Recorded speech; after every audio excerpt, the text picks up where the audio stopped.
Denominations are not going to disappear, but they are no longer the primary way of organizing religious life in America. At this point in time, I think that we have overlooked a number of denominationally connected congregations that have found distinctive niches in their local and in their global connectedness.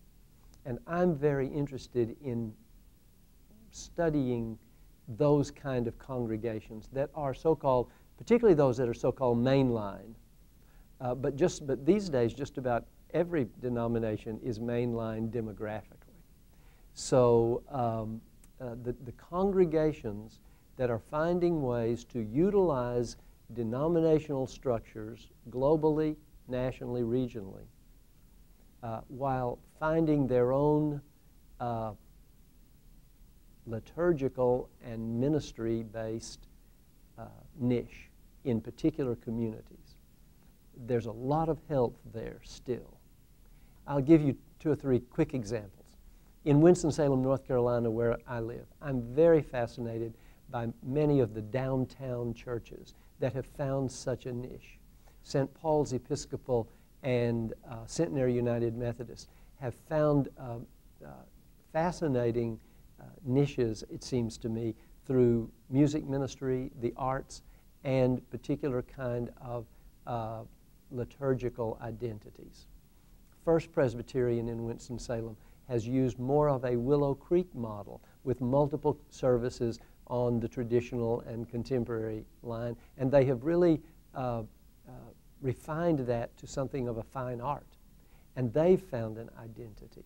I think those are the kinds of churches that I'm very interested in, just in terms of older downtown, what we'd often call big steeple churches, that have found, that are thriving, not simply holding their own, but thriving. Highland Baptist Church in Louisville, in a very transitional neighborhood in Louisville, is probably what I would call one of the most, if not the most progressive Baptist church in Louisville, Kentucky. And they have reached out to African American churches in the community, particularly about serious social issues such as drive-by shootings and black-on-black crime, to try to build new coalitions. They have also reached out to their relatively funky area in Louisville, responding to single families and to blended families into the changing environment.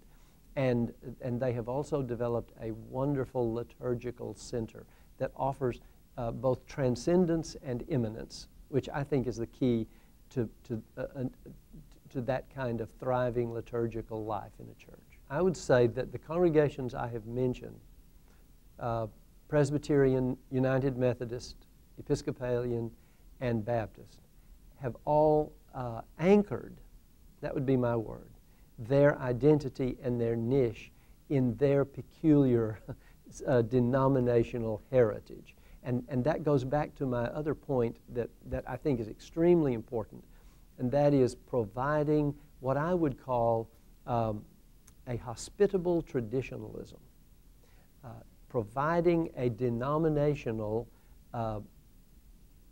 or historic tradition that centers their people.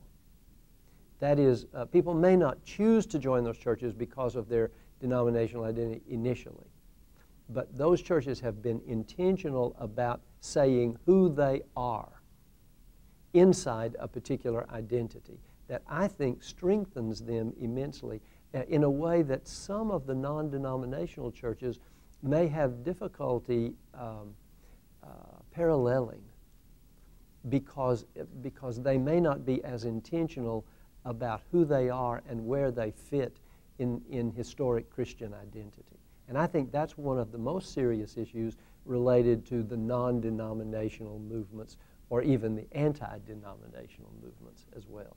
What is it that centers us, not to turn us inward on ourselves, but outward on the world?